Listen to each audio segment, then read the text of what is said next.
And we're live. Hello and welcome to another PulseChain podcast. I'm Maddie Allen with Fast Abdul. Welcome. Thanks, Maddie. How's it going?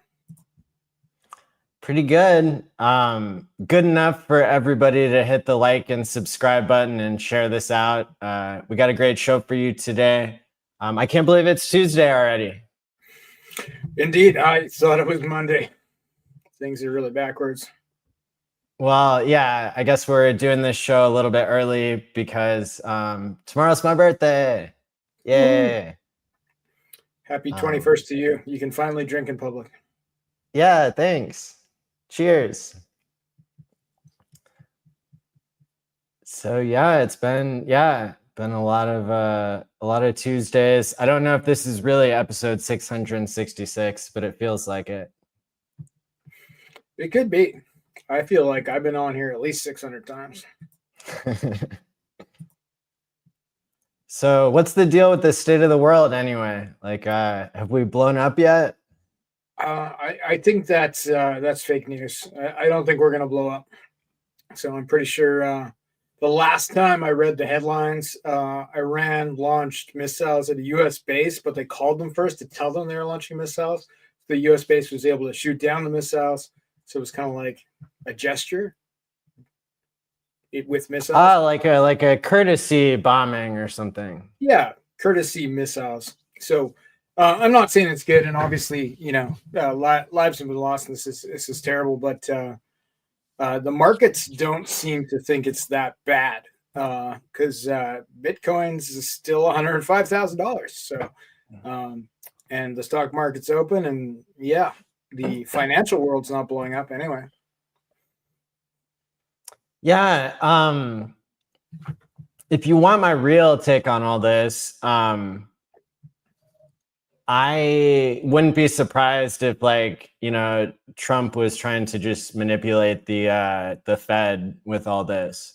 Wow, that's terrible. Unless there really are threats that they're taking out. But yeah, I guess I'm a bit cynical.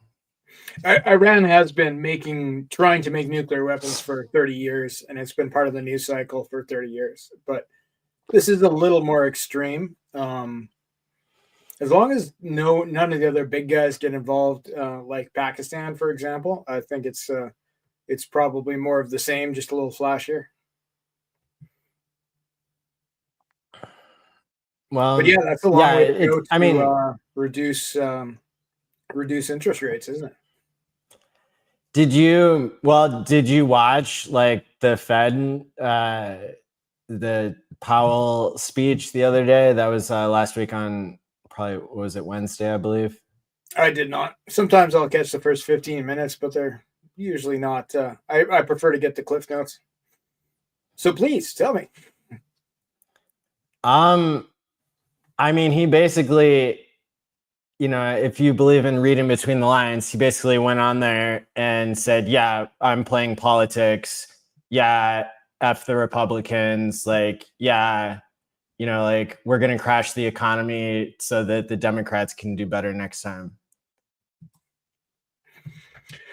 Yeah, I can see how that might piss Trump off. Yeah. So, I mean, of course, he didn't say it in those words, but, he said, blah, blah, blah, tariffs, blah, blah, blah, forward looking, blah, blah, blah. Economy is still strong. People still have jobs.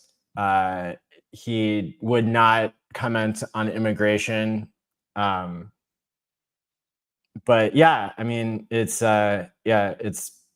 pretty weird how they did a record cut. They didn't just do a normal pivot of 25 basis points back right before the election, but they cut 50 basis points at the pivot right before the election, trying to juice up the economy for the Democrats. And then, boom, once Trump gets elected, now all of a sudden, they're what would it be? Whatever, bearish on cutting rates. And all while the entire rest of the world has been cutting rates like crazy. So it's gotten more than just suspicious. It's like it's like, what, we got to have a trade war with China, and we have to have a war with the Fed, and we have to have a war with Iran. Like, dude, come Aside on. from Like, dropping bombs on Iran, is there something else that Trump could do to try to rectify this? I mean, I'm just reporting on what I see him doing. Like, well, I think he tried to cut spending. But yeah, I don't know. Like, it's not the only theory. It's not the only game theory that like he's doing this as a part of like, kind of like a financial engineering thing. But I mean, it's got to be talked about, because it's definitely one of the things that's in the cards.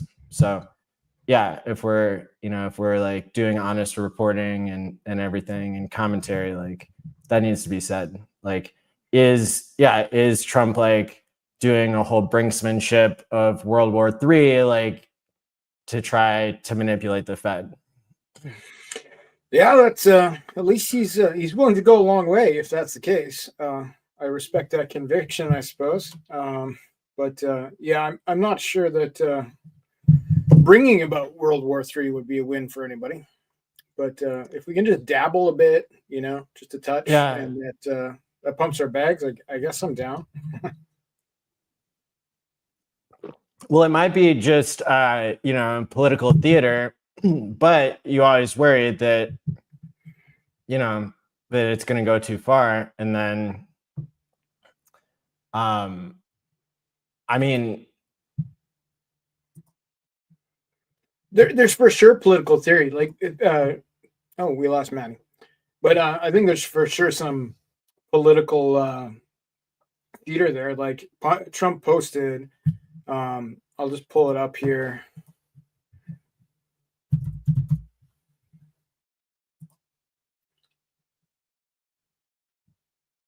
Here we go. We have well,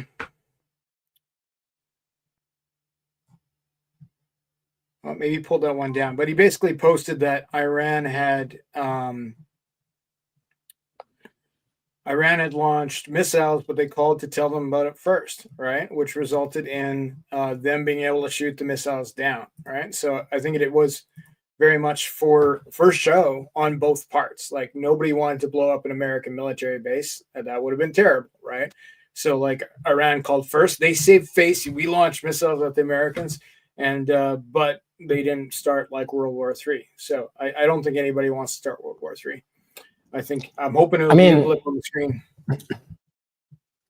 I see that that's how it's being reported. Like, oh, everything's fine. But I just wonder, if they're going to keep escalating, and, like, it was a shot fired at the Fed, and now,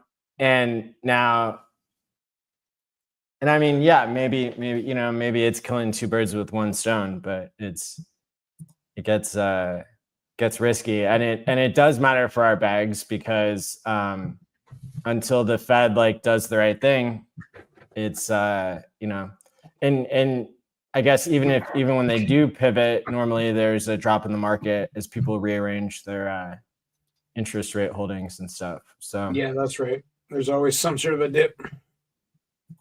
Yeah. So I'm not sure I'm trusting this pump in particular, but I'd be happy to be wrong too, I guess. Yep. But I wouldn't say that PulseChain has quite caught up with the recent pump. I think we're still running a little bit behind, so nothing to worry about there. Why is that? Oh, it just seems like for Bitcoin being $105,000, like, going for Bitcoin going up 5%. We haven't seen the equivalent on PulseChain yet, which would be like usually an amplified like 10 to 15%. And Ethereum the same, hasn't caught up with Bitcoin on the pump yet. I thought ETH was up like 8 or 9%. It is, but it's like still $2,400 and change. Yeah, down. because the ETH isn't designed to pump anymore. Vitalik like made that super clear. That's super handy, Vitalik. Can we like vote? He's anti-winning. Like he wants a decentralized world computer that can do transactions for 5 cents. And PulseChain has pushed him into like glory in that regard. So like, you know, I've been saying this before, I'll say it again. Like, you can't have it both ways. Like, you know, well, I don't know, maybe you can, but like it just makes more sense with PulseChain as a store of value and Ethereum as like the cheap on and off ramp. I'm down for a $2,900 Pulse, and they can have their 2 cent or sub-cent Ethereum. That'd be fine with me. Cool. Well, let's make it happen. Yeah. But how many? Remember when the fork happened? It was 1 million Pulse per Ethereum, right? So 1 million divided by. Oh, you mean like what was given for free or what? Yeah. 1 million per Ethereum was the rate. Well, wait, for what? I think you only got one. That's like how much the supply went up, but that's not like what people got. Oh, that's right. Yeah, no, Ethereum was a straight copy. What am I thinking of? I'm thinking of the validators. Sorry, yeah. So it was you need 32 million Pulse to be a validator versus 32 ETH to be a validator. That's where I'm drawing that correlation of the 1 million per ETH. So, and if that was the case, dividing 2,400 by a million gives you 0.0024, which is about a 10x ish on the current Pulse price. So I'd say we're undervalued by at least 10x at the current market based on this advanced math. Yeah, I agree. Based on a confluence of factors. Indeed. Hey, Wreck to Riches, one of the great YouTubers out there in our giant community is asking about the cowboy hat. Yeah, it's sitting over there.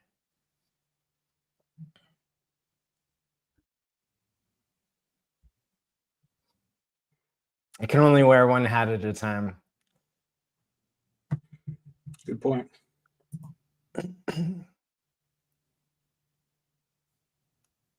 Duke of Booze, good to see you there. Believe in yourself.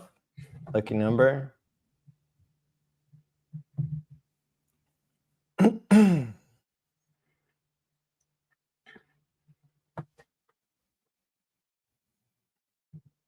So I guess Richard's been posting a lot. He has been posting a lot, mostly about working out, but not only about working out. Also, some I told you so's. There were some good I told you so's in there. Asking if we read "Fix the World" front to back, his second book, and have we read Sci-Fi front to back? Let's see how many people have read Sci-Fi front to back. Only 22% of respondents. I mean, only 22. That's crazy good. Probably of the people that responded, not of the entire population. One day it will be required reading in all schools. Right. He was talking about how Sweden that had adopted a digital currency format was like backing out, right? I don't know if they had exactly CBDC, but they had it so that like all their transactions were retail, etc. It was all like you pay with your phone. It was all digital, and then they're going back to fiat. Huh. Failed experiment, perhaps boding ill for CBDCs of the future. Right.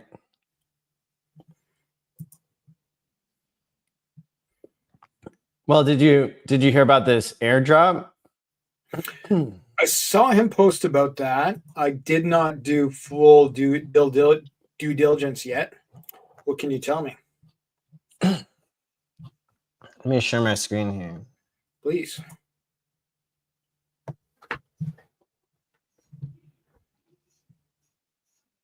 I looked close enough to figure out it wasn't something that he was airdropping. It was someone else was airdropping. Yeah. Right. So here's the requirements. I mean, like, I've made a shitload of money on airdrops, so I don't know if I qualify for this one, but this is like my audience cares about this.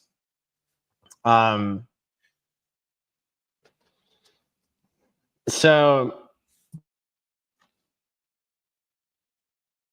this is for people who held DAI on Ethereum, at least $10,000 worth on any of these snapshot dates. April 15th, 2023, April 15th, 2024, April 15th, 2025. And that would be on Ethereum, Base, Arbitrum, Optimism, or Polygon.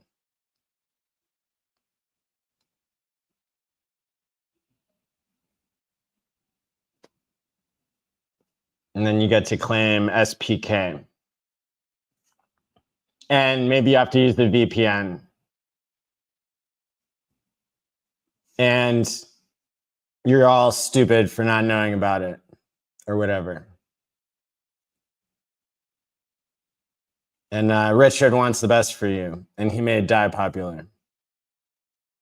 And you have to say thank you. And the website to check your address after you use a VPN is app.spark.fi/SPK/airdrop.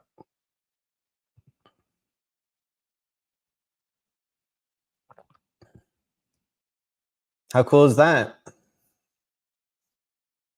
You're muted. It could be cool if you held a lot of DAI on one of those dates. You said 10,000 minimum, right? Yep.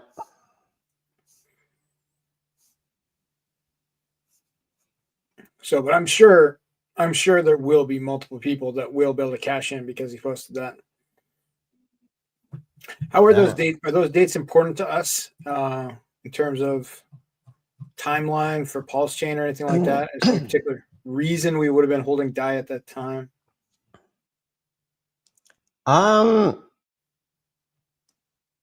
Is April 15th, that's like tax day. Okay. In the US. So that is a significant date. In terms of PulseChain, no. Yes. Yeah, I think it's right before PulseChain launched. PulseChain launched on like May 13th, 2023, I think. So March 22nd, 2023. Oh no, that was testnet. You said May? May 13th. I got the day memorized. Okay, you're right. May 13th. So maybe people are holding DAI in anticipation of that. So we could have some winners in the crowd.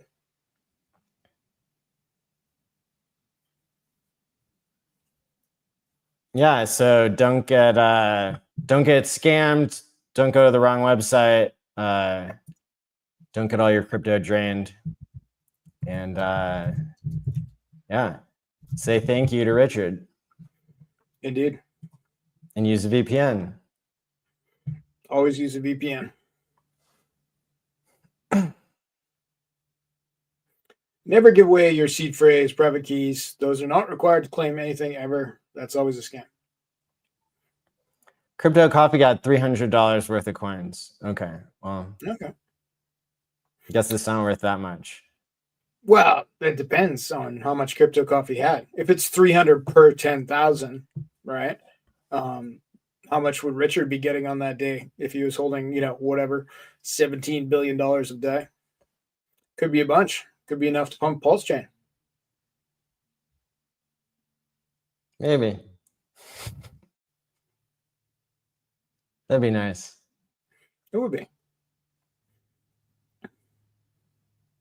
I'm still waiting for the 2 months to be up for the massive never before seen marketing. Yeah. Let's and the go. crypto help desk. Well, I don't know that anybody gave really good suggestions on that. So reap what you sow. There were some good suggestions. Like what? Well, I think the concept of having it be mostly AI with human backup, I thought that was like, okay, could be a thing. Like it, and the suggestion that it could be a help desk not just for PulseChain but for all of crypto. I think that would be. That's not what a think tank does. A think tank doesn't like recommend like vague concepts that like suck. They give specific tools that have already been tested and already work in the real world and give like a strong rationale. I didn't see any of that underneath his post. Mostly it was just people complaining, being dicks and crybabies. So, fail. There's been a lot of crying lately. That's been kind of a theme, even to the point where it's like, it's put on a pedestal. Like, let's listen to this person cry today. It's yeah. I'm about done with that. We're gonna just be positive from here on forward. Not that we can't address issues, but like it's like like if you don't want to be here, then press sell, move on. There was one influencer who is really pushing the line as far as being aggressively fudding things, but it turned out that guy just turned around and launched a meme coin as like the final part of his plan, right? So it was really FUD Richard for 2 months and then launch a meme coin. That was the marketing plan. So I am not too worried about that guy. Well, people are allowed to do whatever they want if you've got a network. And like, yeah, I didn't pay attention to anything that Jim Rat Crypto said. So I have no idea how intense the whining got or anything like that. But yeah, I heard some echoes that that's all people are doing these days. So yeah, it's been popular. There you go. I guess welcome to PulseChain, the crybaby chain, Yeah, no, I want to be the stablecoin chain. Somebody else can be this crybaby chain. Well, we're not gonna be a stablecoin chain if like we're not in the Genius bill that just passed. So why don't we be the store of value version of Ethereum, eh? That's not bad. We could do that. So what do you think of this Genius bill? David Sachs, the crypto czar, who I've shaken hands with right after he got appointed, talked about it on the All In podcast. And yeah, he said that in order to get it passed and get the Democrats on board, they had to kowtow to the banks and make it so that it's illegal to give people interest on their stable coins.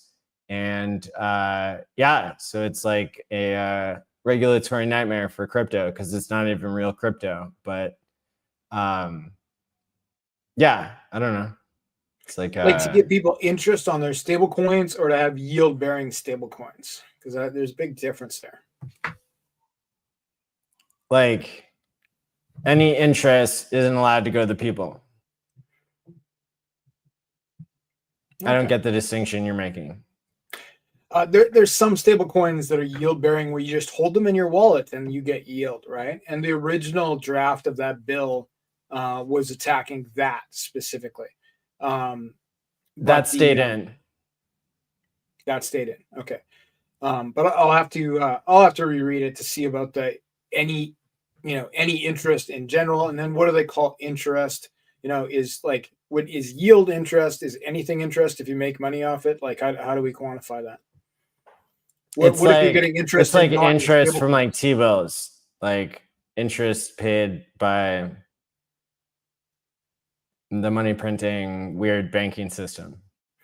But like, what if the interest you're making is in, another token that's not a stable coin? Is that still interest, or is that just something else? I don't know that it's even legal to say it's a stable coin if you don't have an audit and you don't have permission from the government. Like it says you have to be in the US and you have to be like registered. So it's a literal nightmare for crypto. So stable coins are no longer for, except for the chosen few, stable coins are no longer for US citizens. Is that what they're getting at? Because that's not going to work very well. Yeah, I mean, David Sachs literally said like, because one of the all-in guys was like, well, why don't people just like do it outside the United States? And he was like, well, because you'd be breaking the US law and you wouldn't want to do that because they would come find you. So yeah, like it's very clear, like the US wants to be the crypto capital of the world. And like, that was what Trump promised. And like, the banks got involved and like, now it sounds like it's illegal to say that you have stablecoin if it's not. And like, they said there's like a 2-year like grandfather in phase of like whatever, but you have to like get a real audit, like more than Tether has. You can't have an attestation. Like you have to have the dollars in the US, blah, blah, blah. Yeah. Yikes. Indeed. I'm going to have to read up on that more. Yeah. So.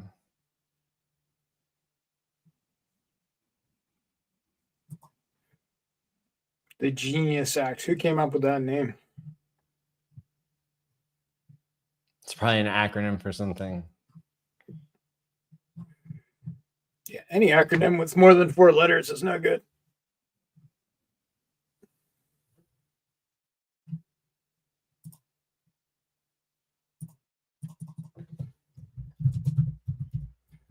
The Genius Act.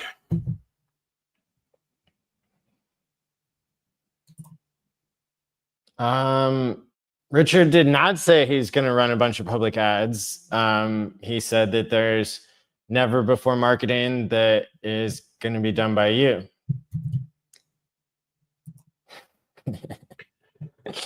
It's going to be, eh? But like, how does he know that? Who told them they were going to run advertising like never before? I don't know the man to be a liar, so guess buckle up, wait and see. I'll start saving my pennies for this marketing, I guess. Hey, look, it's Bristology. I know that guy. How'd your debate go about ink? If you can even call it that, because like debates have moderators, and I didn't watch it. It was a pretty good debate. I was actually I thought I was arguing for ink, but then shortly before I found out I was arguing for hex. So I argued hex. Brizology argued ink. RH Max argued Pulse. And sorry, the fellow's name is slipping my mind, but a fourth fellow argued Pulse X. So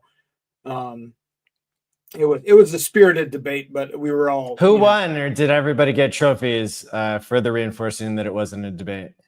I believe there was participation ribbons given out at the end. Yikes!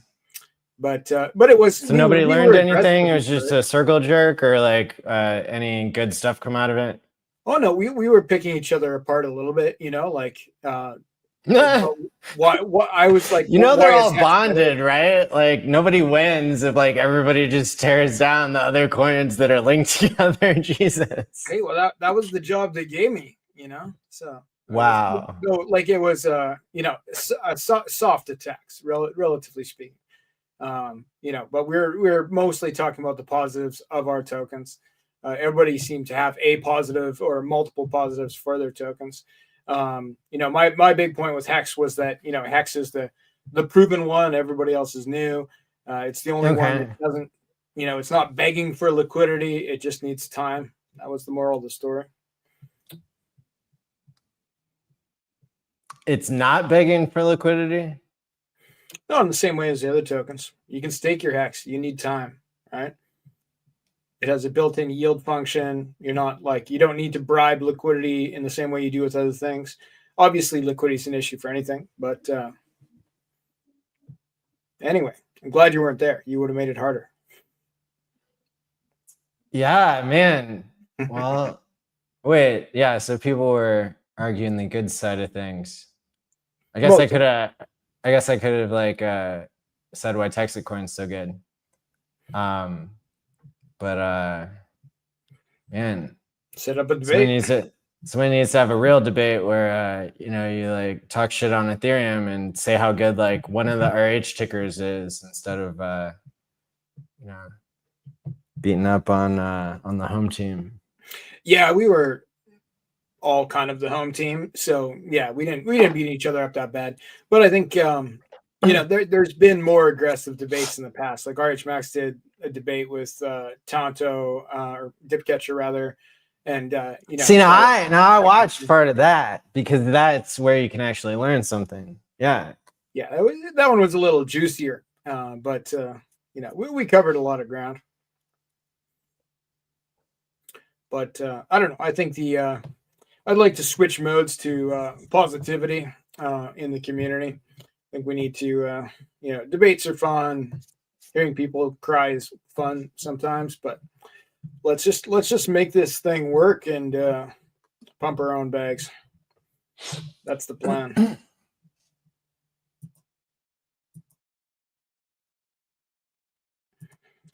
So wasn't it July 5th was the last day for the SEC to resubmit the case? Was that correct? I don't know. Like I thought it was June 20th, but I heard July 5th today. Randy said that in passing on a call, but that was like 60 days from the end of something. Regardless, Regardless, the judge entered the order. There we go. So is that the right date, or so when the judge entered the order is June 20th or is July 5th? I don't know, like what happened in nuclear herbs. I thought he was supposed to tell us all that stuff. Indeed. I will ask him. But regardless, do you think Richard will do something to commemorate that moment? Are we likely to see a stream? Are we likely to see some ETH move around? I wouldn't count on it.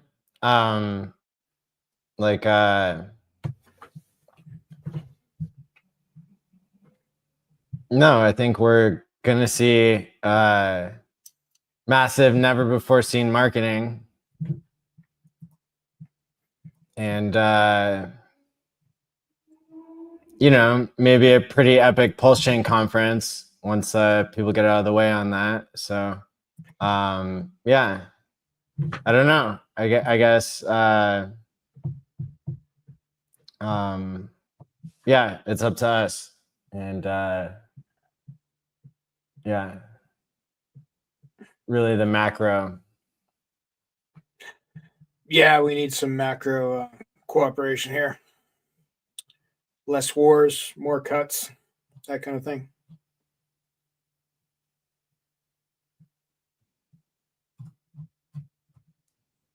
Sandy Beach. Sandy. The Australians are here. I was on with the Australian boys a couple nights ago. DeFi Down Under. Oh, I used to watch that every week. They're fun. They're they're pretty sharp guys actually. But the Australians tend to just be a little less worried than a lot of other groups, about the details. So like they're definitely sharp enough guys, like they understand what's happening, but they're not, they're not selling. They're holding on, and yeah. I think Australia actually has a big part of the PulseChain community proportionate to its population. I bet you it's higher than Canada. Or maybe they're just more willing to put themselves out there and say something. Oh, Sandy says she's not an Aussie. Where are you from, Sandy? I thought you're from Australia. No, she's from the US. Really? Yeah, she doesn't even have an accent. Come on. I'm sorry. I'm mixing up Sandy with the other blonde lady.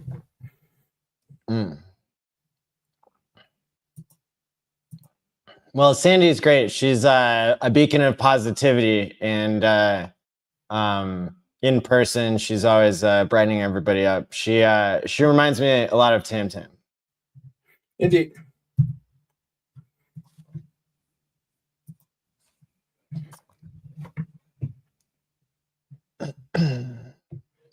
But yeah, those Australians, man, they're a good crew. Good to hear that they're still streaming. Yep, they are. There are some niche communities. I did a bit of an exploration the other day. There's like, PulseChain Poland, PulseChain Germany, and they have like dedicated, like in their language Telegram rooms, and they get mad at you if you speak in English there. Just so you know.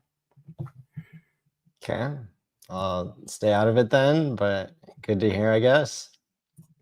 Indeed.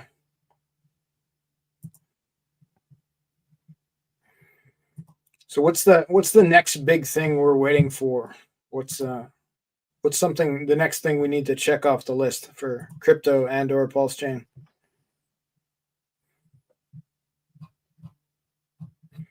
What will make retail come to us? Well, we need massive, never before seen marketing, and then have that coincide with like a really good Matty Allen conference, and then have Richard be a part of that, and then get him his badge on Twitter, which doubles his reach, and then I don't know, just like ghost everybody who's been a dick, and put a spotlight on people who don't suck and who aren't crybabies. So how can we get Richard to accept this badge to double his reach on Twitter? We should make a post. I've got some ideas. Does he know that it's just at the tip of his finger is one button press and he could have twice the reach? I'm not sure it's that simple, but he had it before, and yeah, maybe I got some new ideas. Okay, cool. Let me know if I could help, because yeah, that sounds like it could be a part of massive, never before seen marketing, as could be a Matty Allen PulseChain theme conference. I remember in the past you've always reserved the last spot on the last day for Richard, should he choose to show up. Are you going to keep that theme? I'm not counting on him going live, but I would like to include him otherwise. So no, I try to change stuff every time, and so that'd be one thing I would change, is not having a format that doesn't work for the founder. Yeah, I can do better. Being live is what you think doesn't work for him. What do you not think works for him? Well, look at the facts. I know you can do that, but everybody else is sometimes kind of retarded when it comes to that. So like, let me break it down for everybody else. So when's the last time Richard went live? Hex conference that I hosted January 9th, 2023. 23, okay. Okay. Then we saved a spot for him in 2024 and 2025. He didn't come live. When's the last time we saw a video from Richard? Oh, it was right when the judge said that we won the SEC case, and he puts out like an hour pre-recorded video with his face on it. Before that, it had been a video at Christmas where he didn't put his face on it. Before that, it was like a 10 or 15 second video where he put his face on, but that's it. Like, those are all the times. So yeah, so it's not very hard for me to like put two and two together and be like, oh, okay, well, if he can make a pre-recorded video with his face on it, yeah, maybe that's an option. Yep. So that'd be great. Yeah, it's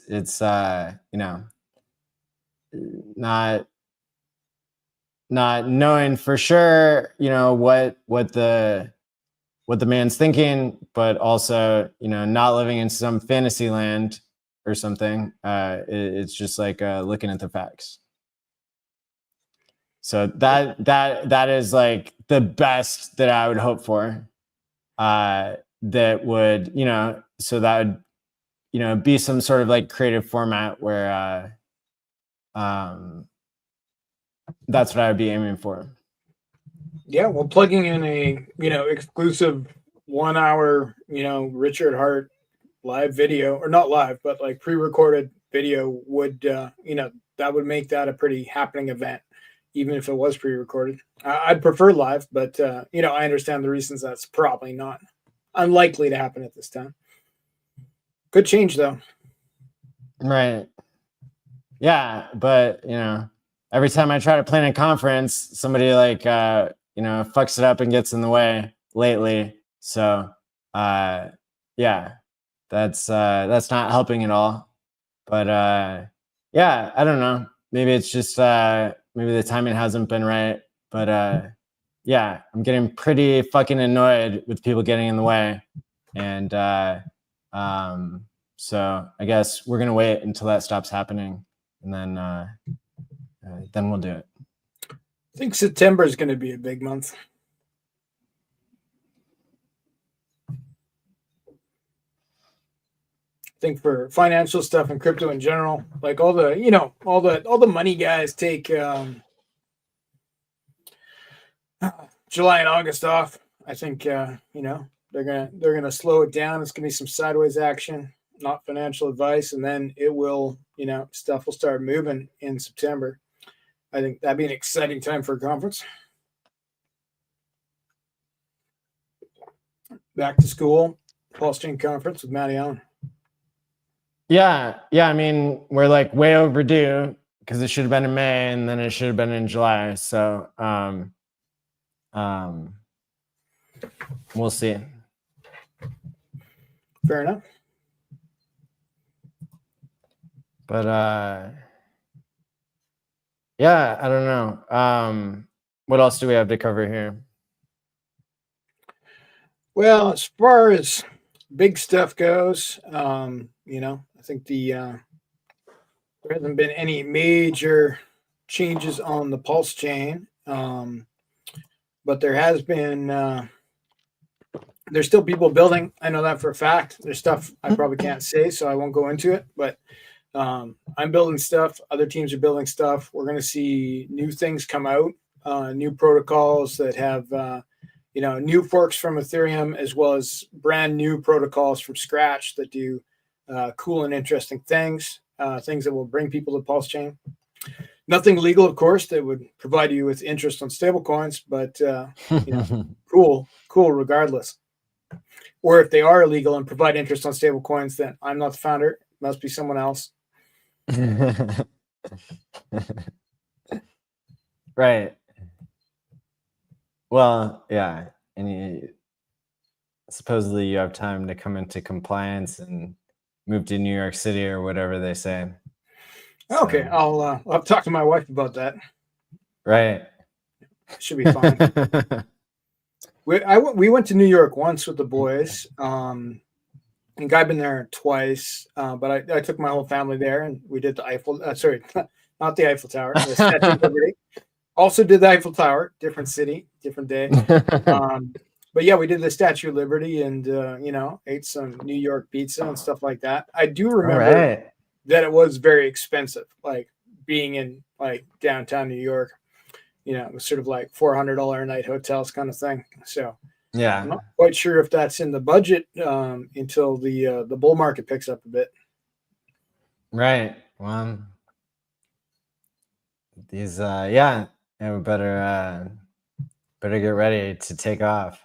Indeed. I can say that well, something that's not immutable is my website go.tshare.app, which apparently had fallen by the wayside a little bit and is now back online.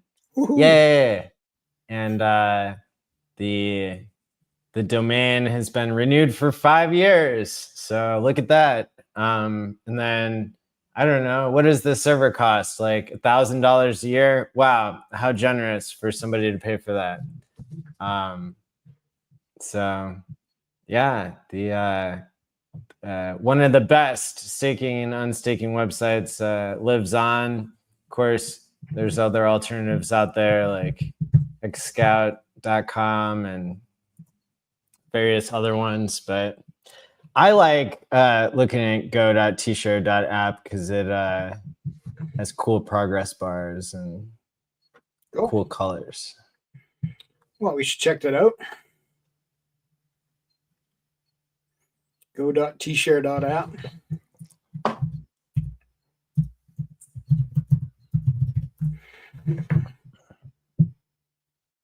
Oh yeah, those are good colors. Oh, it works on your mobile device as well. Oh, big time! Yeah, yeah, very good coding there with React. Oh, thank you for your service, sir. Yeah, I know another piece of news that we have. The internet. Real quick, thanks to me and to Future Us, who's the developer there. Go ahead. Okay. Internet Money Wallet just did a big update. They were held back because they'd set up the wallet to work with the new tech, which was like Wallet Connect, and old apps that didn't have Wallet Connect. It was difficult or not possible to connect the Internet Money Wallet because you needed to be able to emulate MetaMask to connect. But they've since updated that just today. I saw the news where it will emulate MetaMask so that you can connect. So you should be able to connect it probably absolutely to any EVM protocol now. I haven't tested that myself yet, but I'm going to test it on Ink Printer and others shortly that did not have. They got a browser on there yet? Browser. Good question. What do you mean by browser? Like you can have it on your browser. Can I stake Hex or provide liquidity on PulseX, or is it literally still just like a dumb wallet? It says in the announcement, the long-awaited and heavily requested app browser on Android and iOS is here. Supports pop-up windows, supports all Chrome extensions. Okay, so maybe on mobile they've finally caught up to MetaMask in terms of like actually being able to use DeFi instead of just having it as like a dumb token holder thing. Yeah, I think that's the gist of it. Yeah, on mobile they now have the browser built in for both Apple and Android. you can connect it to any crypto dApp, even if MetaMask is the only supported wallet. Well, that's a big deal. Yep. Maybe someday their reputation will come back from the whole like letting you send to the PulseX contract thing. Tell me about that. What's that? Oh, they like retardedly coded their app so it would allow you to like send to the PulseX address and like lose all your money. Oh, and that happened to somebody who like lost like their life savings. Oh shit. Yeah, and, that's and then they also like Internet Money like lied about like giving the best swap rates, but I guess everybody was doing it at the time.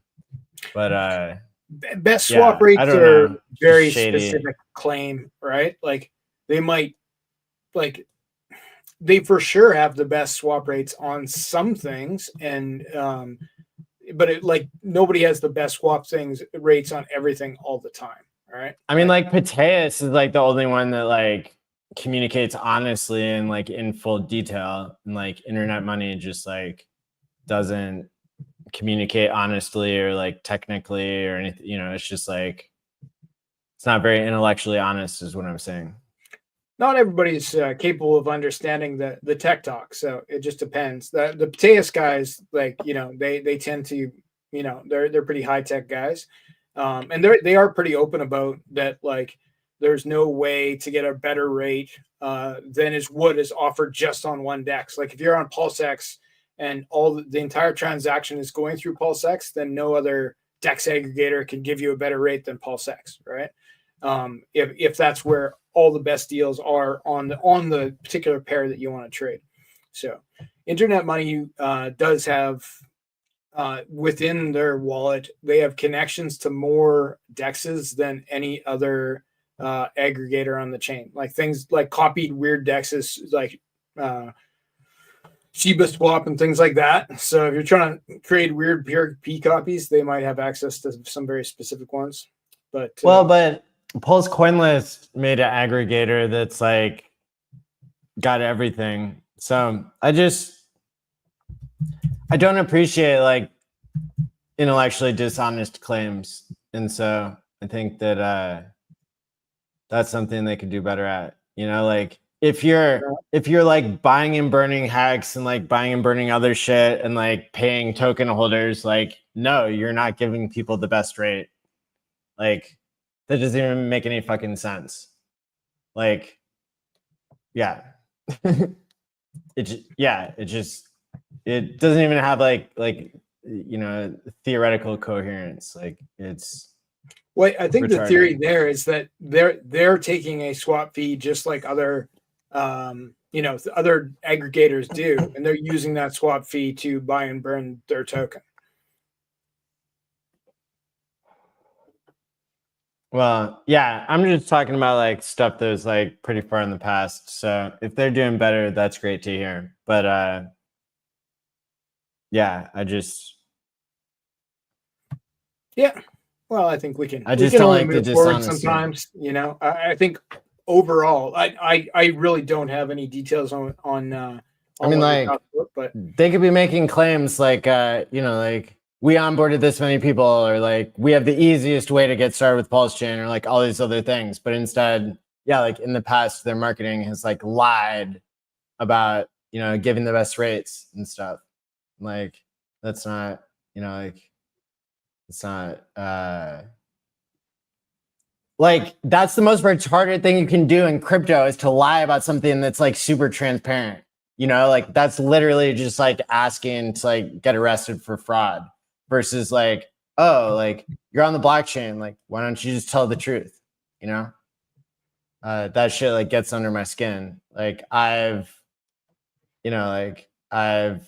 always taken a pretty harsh stance against people who like, like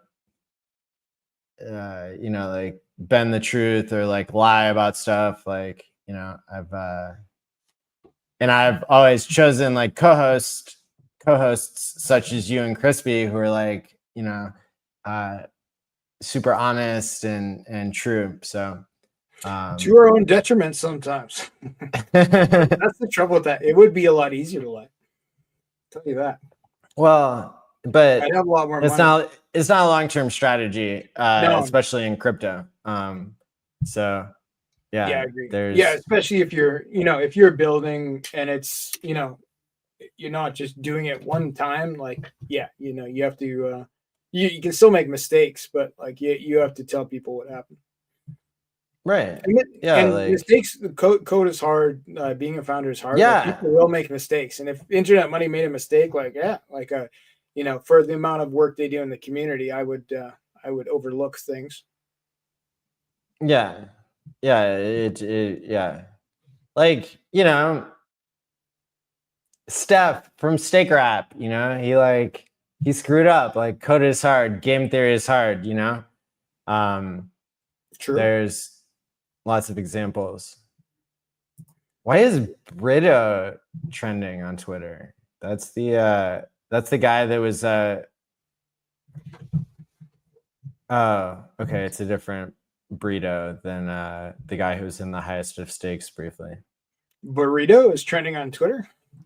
I thought it was the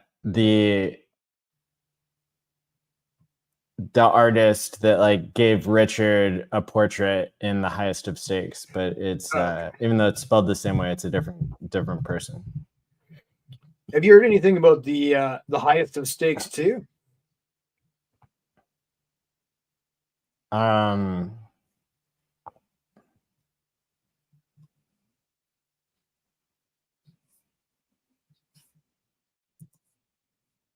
I mean,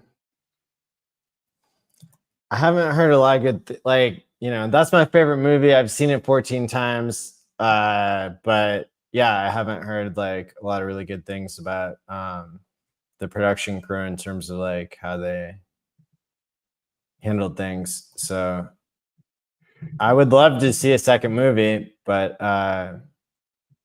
it's yet to be seen how serious they are about it. Yeah. I suspect they'd be serious enough if somebody else paid for it. I mean, that's what these things come down to on occasion. Yeah, but like they're not going to get access to Richard after they like screwed up so bad. So fair enough. Yeah, it's look, I would be the first person in line to watch the sequel, but yeah, I don't know. Maybe they'll I think honestly, actually, I think that PulseChain is going to be in the top 10 cryptos, PulseX, whatever. Yep. Pick your poison. In the next 2 years, I think that Richard is going to probably continue like with much of the same as he is now.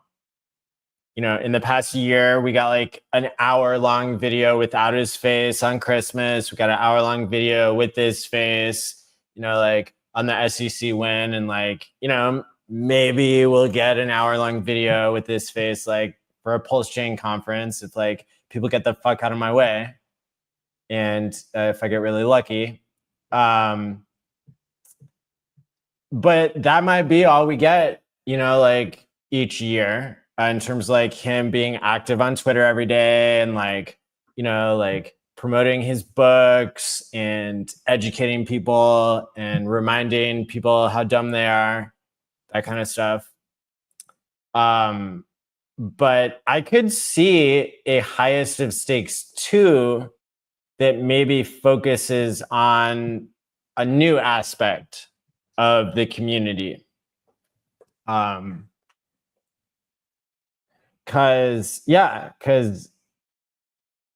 PulseChain is going to be super valuable, but I don't know that the movie crew is going to have access to Richard again. Yeah. Well, so what does that mean? That means that means the sequel will be about something else other than just Richard. Such as popular PulseChain founders, for example. Like what? Popular PulseChain founders. It could be the people of PulseChain. Like me. I'll be in the movie. You can be in the movie. I don't think you want to be in the movie. Look, this movie is gonna.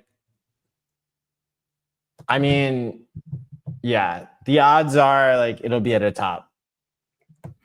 You're probably like right. the last one was at the bottom. So I want to be in the third movie. I want to be in the movie at the next bottom, not at the next top. Because they're gonna vilify whoever's in the movie at the next top. This is just my prediction. Yeah, I'm with you. That might be a good call. Yeah, I don't want necessarily the documentation of of shouting at the top. It's not a good look usually. I don't feel like that's anytime soon, but I've been wrong before. Yeah, but like think about how long it took to make that movie. Like they started filming at the top and it didn't release until the bottom. Right. I mean, it was like what, a year or two? No, it was like 2 years. Because when did the Highest of Six come out? It came out like after PulseChain came out. Because at the end of the movie, they're talking about PulseChain. They have like clips of PulseChain coming out. But that was like right at the beginning of PulseChain, right? Like when they got those and it was clips. in the summer, so it was like probably. I want to say it was like August 3rd, because I did a meetup in Austin, and that was before I moved here. But I want to say the release date of the Highest of Six was like in August. I guess that would have been 2023. And they have it on IMDb, which is kind of hilarious. It was a 6.8 out of 10.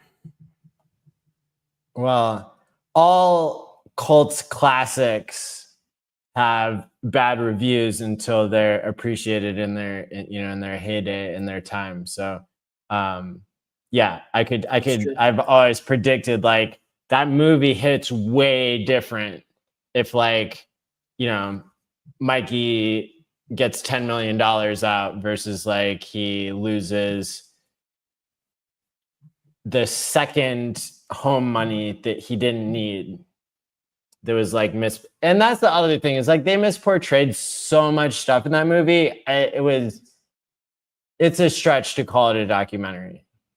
It really is a stretch. I've heard some people who are in the money who are angry at that. The only reason that I called it a documentary is because I know people who were actually in Mikey's situation, but Mikey was not in Mikey's situation. He got a 2.3x multiplier. He was not like when PulseChain launched, his sacrifice was massively in profit. He could have sold massively in profit even, like 3 days into PulseChain, like, probably even when the movie came out. But they're trying to say it's like, he lost everything, and that's not true. But other people did lose everything. People who held Hex and put all their money in Hex and put their house money in Hex. I know people who did that at the top. So, so that's why I guess I could still call it a documentary, although it's not, I don't know. Movies are different than like, I don't know that I could call it intellectually dishonest because it is portraying somebody's situation, but the people who take it literally are wrong. Oh, they get some creative license, I suppose. It is supposed to be entertaining, even if it is a documentary. Yeah. Get a little Jerry Springer in there. Jerry Springer died right after the SEC gave him shit about doing a cameo for Hex. Really? Yeah. Crazy. Yeah. There's questions about whether the SEC killed Jerry Springer. but we'll save that for another episode. Indeed. We need to dig deep into that. Right. Right. People love a murder mystery. It's the #1 podcast topic in the world. Yeah, my wife loves them. Sometimes she gets a little crazy about it, though. She'll listen to them for like 16 hours straight. And then I think she's worried that I'm going to kill her sometimes. Sometimes I'm worried that she's plotting to kill me. You know, it gets in your head. Better keep those bribes going just to smooth things over. I think I'm good till the top of the bull market, at least. She'll let me live. Cool. Well, with that being said, I guess that's all we got for tonight. And you want to tell people where to find you? I can be found on Twitter at Fast Abdul, as displayed on the screen here. You can also check out my protocols. So that's inkprinter.com, incprinter.com, or 2phux.io. Do your own research, join the Telegram rooms, ask some questions. I will never DM you or send you a private message. There's lots of scammers out there. Protect yourself, get a Trezor. Thank you. How about you, Maddie? Maddie can be found at x.com/Maddie Allen. Oh, there, you're back. Yeah, until next time, stay wisely, my friends, and peace out.